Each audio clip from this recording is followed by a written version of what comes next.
it's Rachel from All About Planners. In this video I'm doing a review of Typo's dot grid notebooks. So it took them a while, but they have finally brought out a couple of different types of dot grid. As you can see, two different covers. These are just two that I grabbed on sale. So let's have a look at the first one. So it says My Disorganized Life, and then it has a hidden wire bound, so you don't notice that if you're looking at it from this side.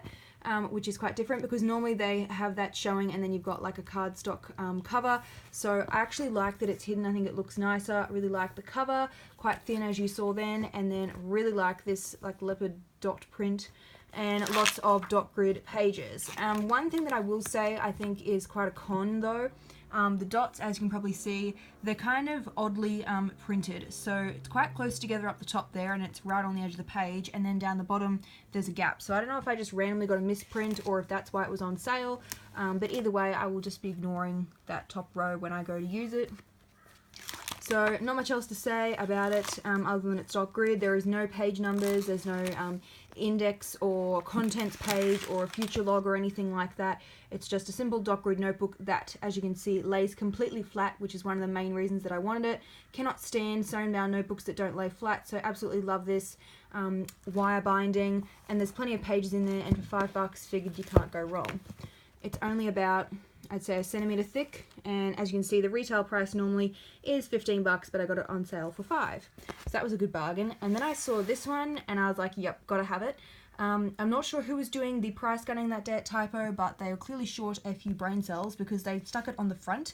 And anyone who has got this kind of material notebook before knows that price stickers do not come off easily, and as I was doing it, there's a little mark now from when I was trying to scratch it off. Not very happy about that, but again, $5, so what can you do? Can't really get any cheaper than that for a dot grid. Again, it's about a centimeter thick. I think the gold's really nice, got a little buckle to hold it together, so if you had some loose pages. And just like with the other one, it's the same dot grid, and it's just dot grid continued throughout. It does lay relatively flat on its own without me holding it open. No page numbers. I'm not really a fan of Typo printing their name on every single page, but you can just get some whiteout for that. The dots are printed better on this one. You don't have that right up at the edge. You've got a little bit of gap there, and again down the bottom.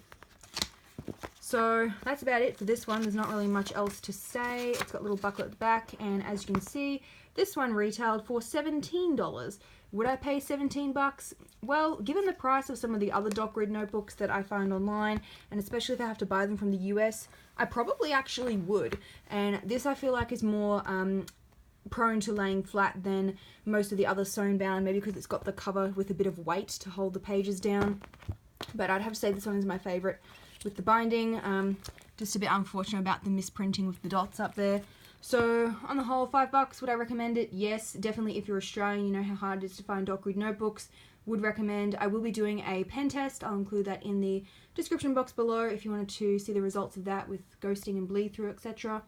I will include links to a whole bunch of other dot grid notebooks as well. I've done a comparison of about 30 of them, and that link will also be below this video. Don't forget to subscribe. I usually post a couple of planner review videos each week.